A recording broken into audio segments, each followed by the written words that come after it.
嗨，大家好，我是坦平叔。今天是2025年4月5号，这一期咱们继续聊聊恒大清盘，聊聊中国的房地产。今天咱们要聊一个破产重整的一个房企。我在以前节目介绍过这就是重庆的知名房企，叫金科股份。这个金科股份现在正在进行破产重整，就在这个关键的节骨眼上又出事了。红星资本局4月4日消息，重庆知名地产公司实控人黄红云因信批违规被证监会立案调查。4月3日晚间，金科股份公告称，公司实际控制人黄红云、控股股东重庆市金科投资控股集团有限责任公司，这叫金科控股，于近日分别收到中国证监会下发的立案告知书，因涉嫌存在未披露股票出现强制过户风险、未及时披露权益变动信息的违法违规行为。证监会于2025年3月27日决定对黄红云、金科控股进行立案。新 SD 金科表示黄红云及金科控股对上述事项深表歉意，且深交所针对上述事项已给予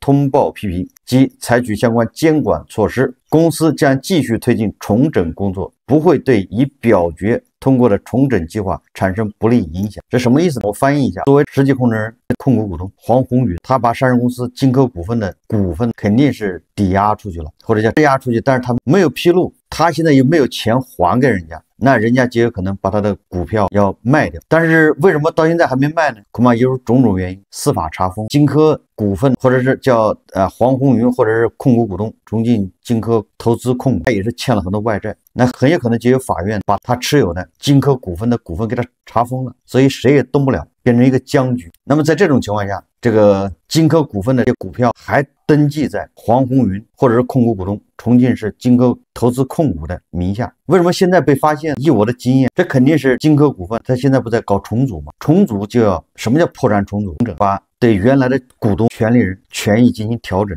对债权人的债权也进行调整，通过司法手段，也就是你原来的大股东你恐怕出局了，把你大股东手上的股份给一个新来的，有人骑着白马带着500亿带着200亿或者带着资源来了，要拯救金科股份。那他为什么来拯救金科股份呢？原来的大股东股权的给他，你想一想海航的破产重整，原来的股东出局，也可以通过增发公积金、什么转赠股本等等，总之会来个新主人。就在这个把原来的大股东黄红云、重庆金科控股把他们的股份要拿出来给这个新的这个投资人或者叫战略投资者给他的时候，发现坏事了，上面还有查封，查封完了还有冻结，还有抵押。在这个过程中，监管部门发现，原来你这个股票抵押、质押、查封你都没有通告，没有公告，也就是信息披露违法违规，所以要对他立案调查。实际上金科股份的破产重整恐怕也是岌岌可危，风雨飘摇之中。我就不知道这样的企业还有什么重整价值，破产清算不也挺好的吗？随着破产重整的推进，还有很多不为人知的东西会被揭开。以我对这个民营企业家的了解，他们在破产重整刚开始的时候都把事情轻描淡写，就像许老板一样，许老板认为自己他的资产完全可以覆盖保交楼，甚至还有富裕，都是避重就轻。重庆金科也一样，他申请破产重整的时候，一定是跟各方面的说，我的负债就这么多，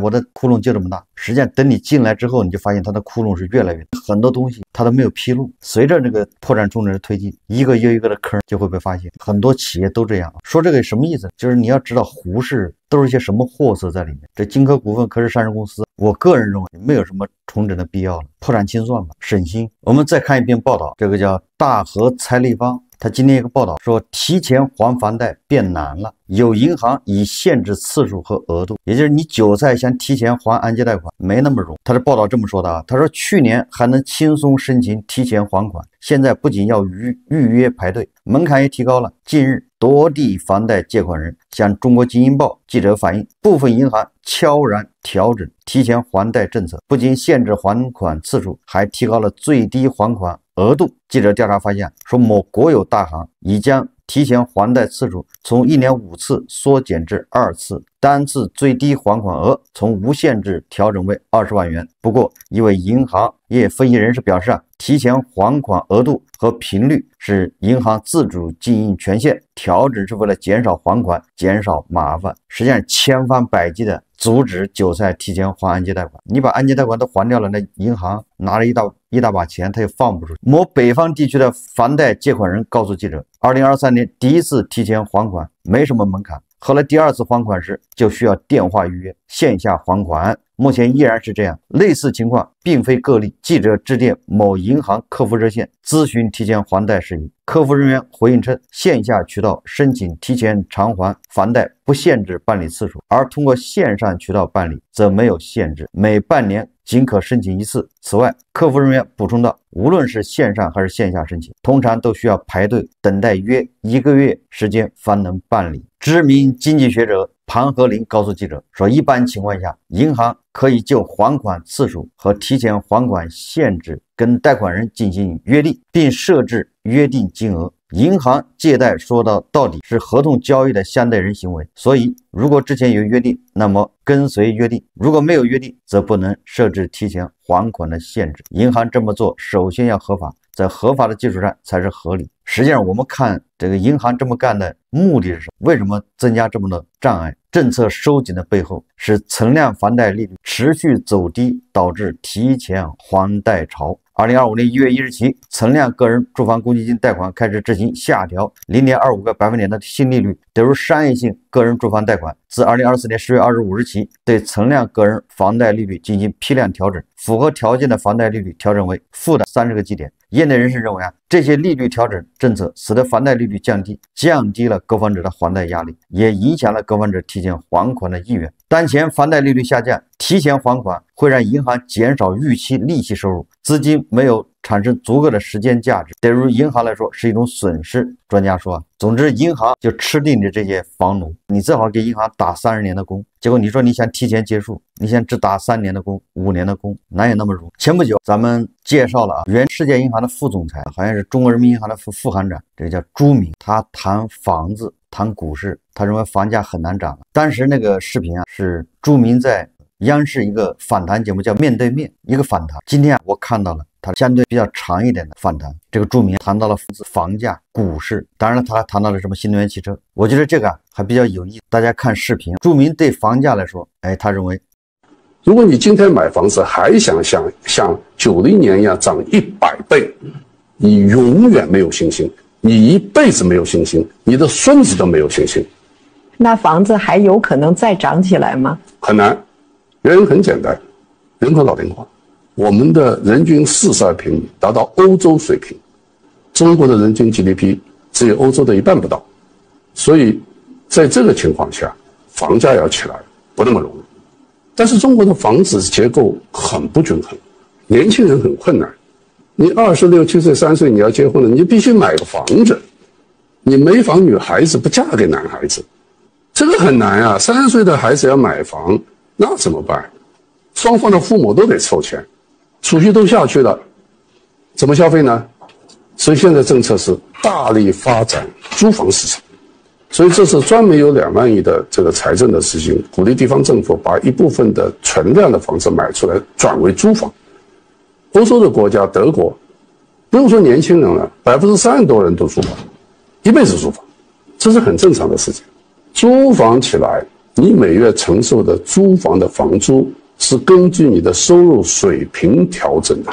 如果你1万块钱的收入，你要租10万块钱的房子，那是你的事儿。你住1000块钱的房子，你就会很舒服，你有选择。当你是个人选择的时候，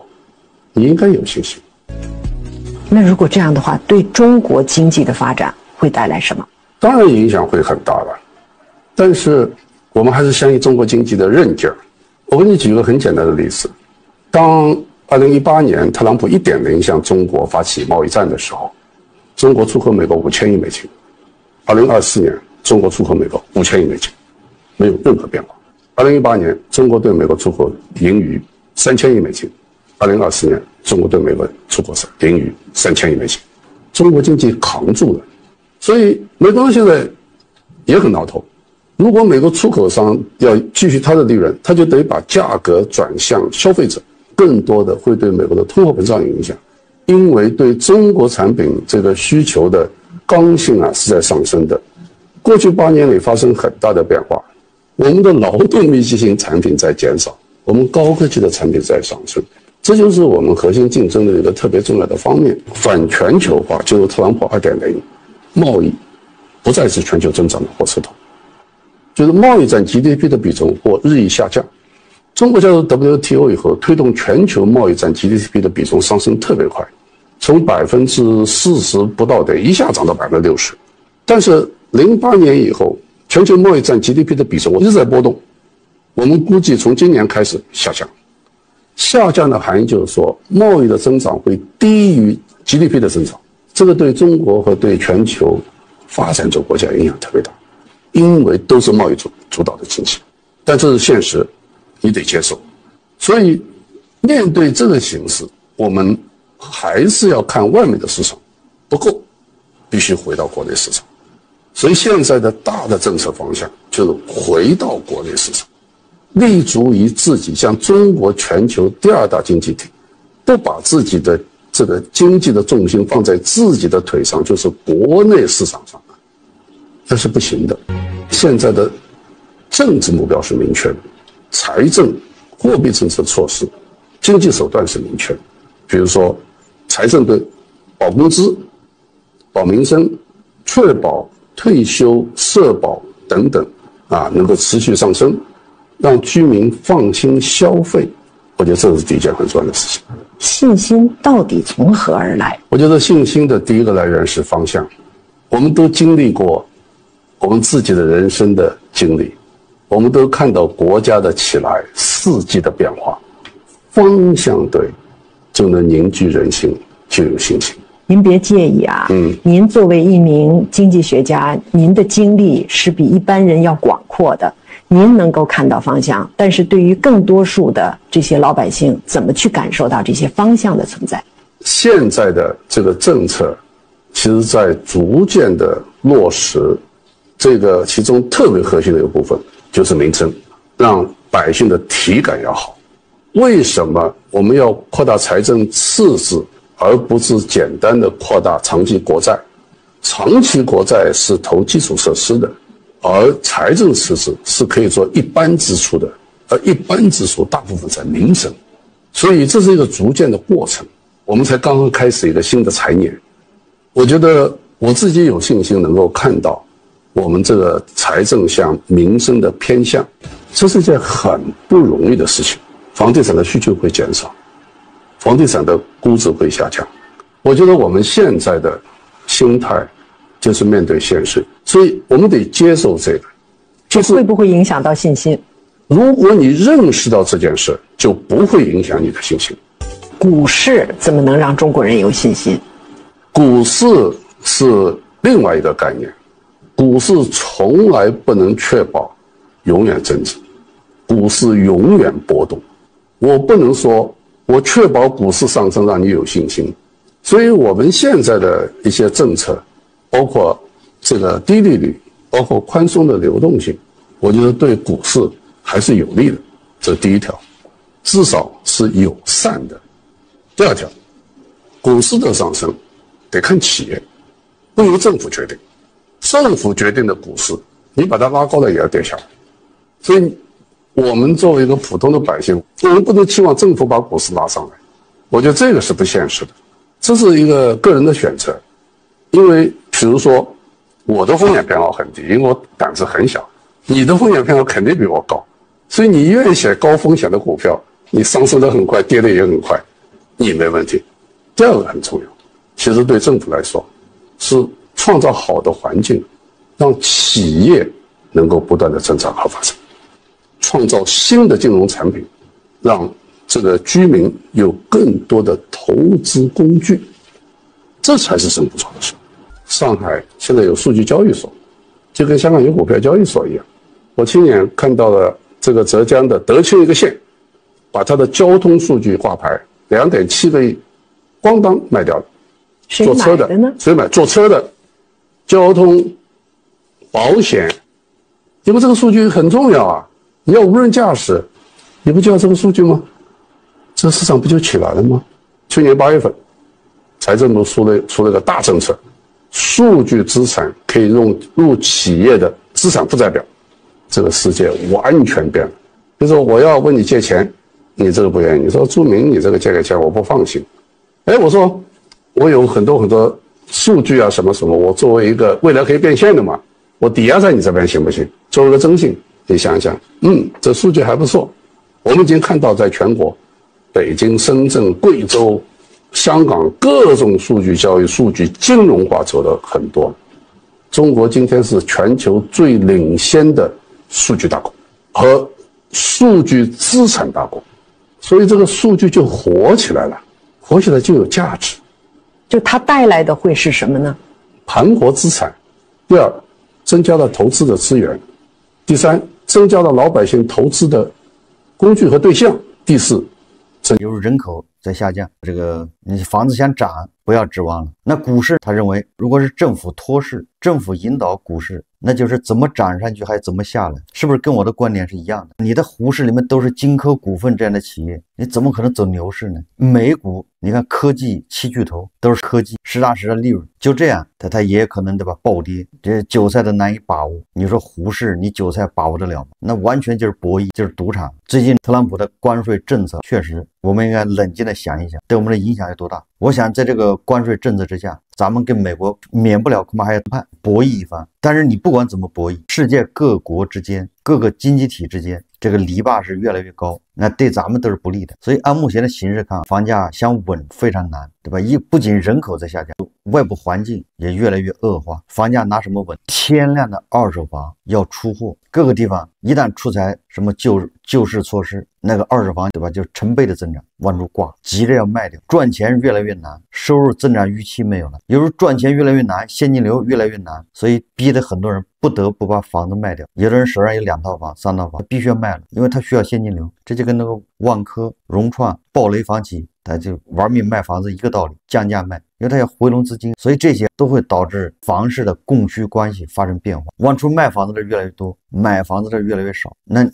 那楼市会是什么个局面？大家应该能想象得到，那很有可能要加速。新加坡联合早报有一篇报道，疫后工作模式转变，香港办公楼市场遭遇最冷寒冬。咱们一直说这个写字楼它的空置情况反映出这个就业情况，实际上就反映出经济情况。近年许多外资撤离香港，加上许多公司在疫后延续在家工作模式，以至于办公楼市场需求大减。彭博社报道，香港经济持续低迷，加上疫后工作模式转变，导致办公楼市场的需求严重疲弱。去年全港空置率高达 16.3%， 为历史新高。有业界人士认为，由于市场上仍有大量办公楼单位供应向上，加上美国向中国加征关税，今年香港写字楼售价仍会继续受压。受外围环境不明朗、工作模式转变等因素影响，香港私人办公楼市场近年正遭遇有史以来最冷寒冬。差响物业估价署上月底发表的《香港物业报告2025年》初步数据显示，去年全港私人办公楼空置率高达 16.3%， 空置楼面超过2331万平方尺，按年增加近222万平方尺。当中甲级商厦的空置楼面积达到1572万平方尺，按年增加90万平方尺，空置率按年增加 1.6个百分点至 17.6%。 售价方面，去年第4季度香港商厦售价按年下跌约 23%， 当中甲级写字楼下跌 25%， 租金方面下跌约 5%， 其中甲级写字楼录得 4.8% 的跌幅。这虽然市场上对私人办公楼的需求大减了，但香港物业报告2025数据显示，今年香港整体办公楼预测落成量将大幅增加至333万平方尺，为2022年后最多。到了明年，整体办公楼预测落成量才下跌至125万平方尺，减幅 63%。 由于经济前景不明朗，一些资深投资者最近一段日子加快沽货套现，并不惜以低价甚至亏本价吸引买家入市，令工商铺市场持续出现低价成交。据港媒报道说，中粮联行香港主席曾焕平上月出席一个活动时透露说，面对高息环境，很多现财困的香港发展商已经放售所有能够套现的，但目前仅仅在住宅物业是唯一的提款机，至少卖家肯减价，仍然有买家愿意承接，交易少赚则难免。也就是说你只要降价，住宅房子还是能卖得出去的，需求还是在的。但是他说商铺根本无人问津，市场如同无底深渊，没有人知道底在何。他表示，记得1997年港楼大跌时，但是市场利率为最优惠利率，工商物业的贷息更高，但仍然有人够胆火中取栗，也就是借钱去投资赚快钱，甚至持货2周便可脱手。眼下他看到的却是市场信心匮乏，加上经济低迷，更令商业楼市雪上加霜。香港资深投资人邵志尧接受联合早报访问时指出，近年许多外资撤离香港，加上许多公司在疫后习惯在家工作模式，以致办公楼市场的需求大减，许多业主要大幅减价才能沽出手上的商厦物业，一环扣一环，长远对香港经济会带来负面影响。他表示，今年是香港办公楼市场供应高峰期，加上美国近日对中国加征关税，环球贸易环境不明朗，香港企业多不敢扩张业务，